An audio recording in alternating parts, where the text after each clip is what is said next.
Olá, queridos, que Deus vos abençoe rica e abundantemente. O amigo que vos fala é o Diácono Silvestre, sou da Igreja CNV Cristo, no bairro do Cristo, João Pessoa, na Paraíba. E gostaria de, nesse início de ano 2015, deixar uma palavra de esperança para o teu coração.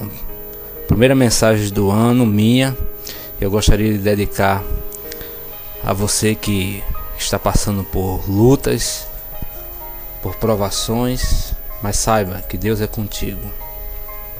O texto base que escolhi, Romanos capítulo 12, versículo 12, que diz: Alegrai-vos na esperança, sede pacientes na tribulação, perseverai na oração. Queridos, temos uma esperança. Temos uma esperança. O texto diz: alegrai-vos na esperança. Jesus disse várias vezes que tem um reino e que este reino não é deste mundo. Ele também disse: vou preparar lugar para que onde eu esteja, estejais vós também. Ou seja, todo crente em Jesus tem uma esperança. A esperança de ir morar com Ele, morar com Cristo, em um lugar preparado por Ele, onde a tristeza não reinará mais. Apocalipse capítulo 21, versículo 4 diz: E Deus limpará dos seus olhos toda lágrima, e não haverá mais morte, nem pranto, nem clamor, nem dor, porque já as primeiras coisas são passadas. Exatamente isso, meu caro ouvinte.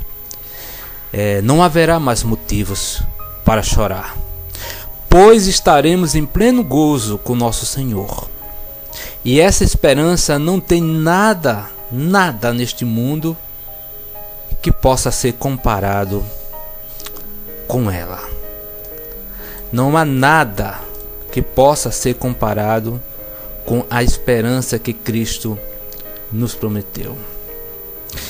E essa esperança, como diz a própria palavra de Deus, tudo passa, menos a palavra de Deus.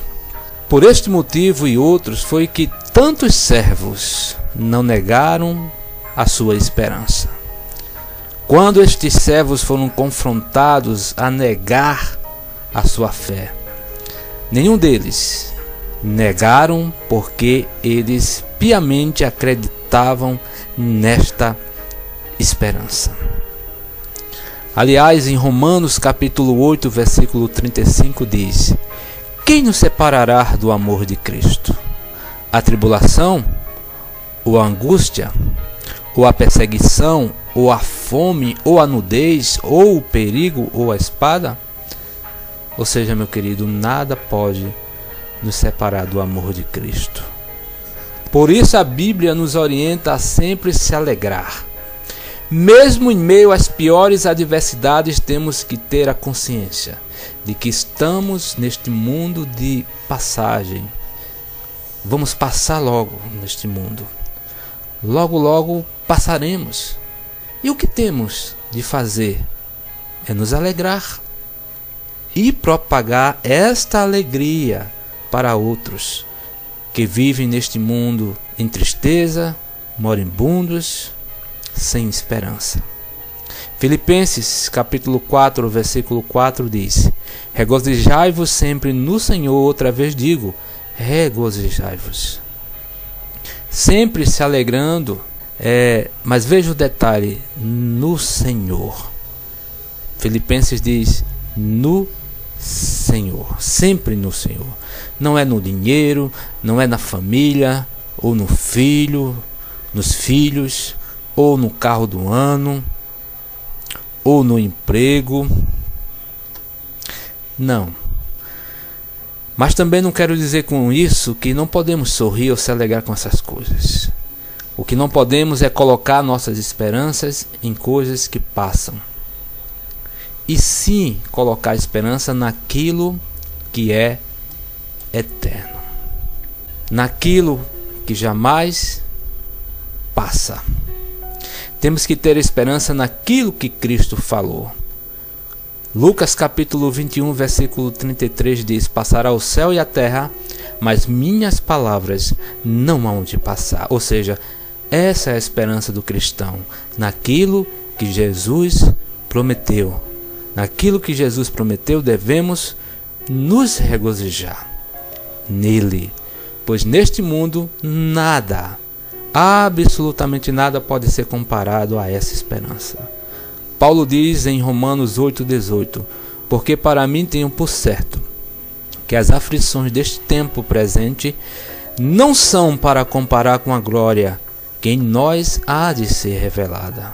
Queridos, venhamos a viver na mais rica esperança, que é confiar em Deus, aguardando o prêmio da suprema vocação em Cristo Jesus, nosso Senhor. Uma segunda coisa importante também é que todo sofrimento terá seu fim. Sede pacientes na tribulação, diz o versículo.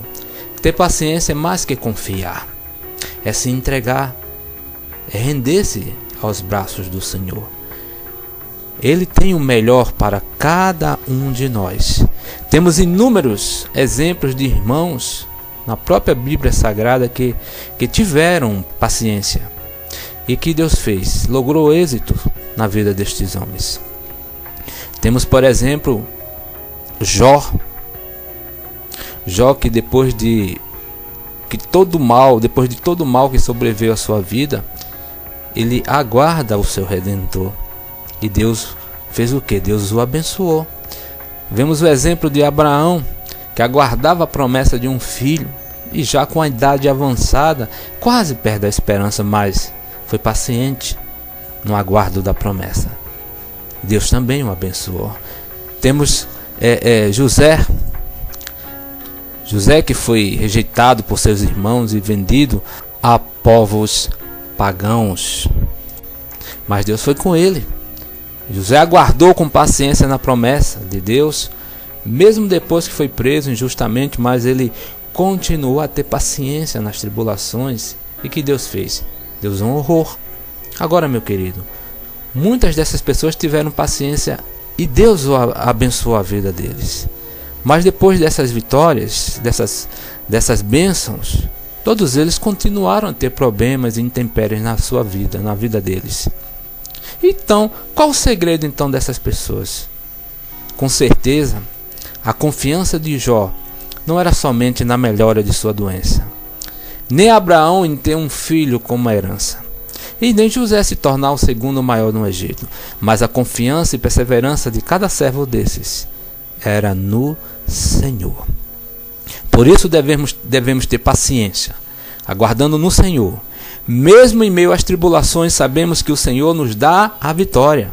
E tem muita gente que vive toda uma vida de lutas, confrontos, e mesmo assim ainda consegue ter paciência, pois sabe que existe, essas pessoas sabem que existe uma vida que o aguarda, e que cada luta que passa nesta terra é uma pedrinha na coroa da qual o próprio Senhor irá entregar.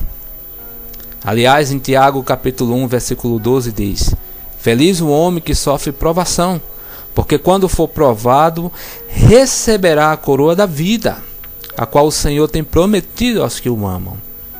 Aguarde, meu querido, com paciência. Aguarde com paciência no Senhor, para que ninguém roube a tua coroa. Apocalipse capítulo 3, versículo 11 diz: eis que venho sem demora.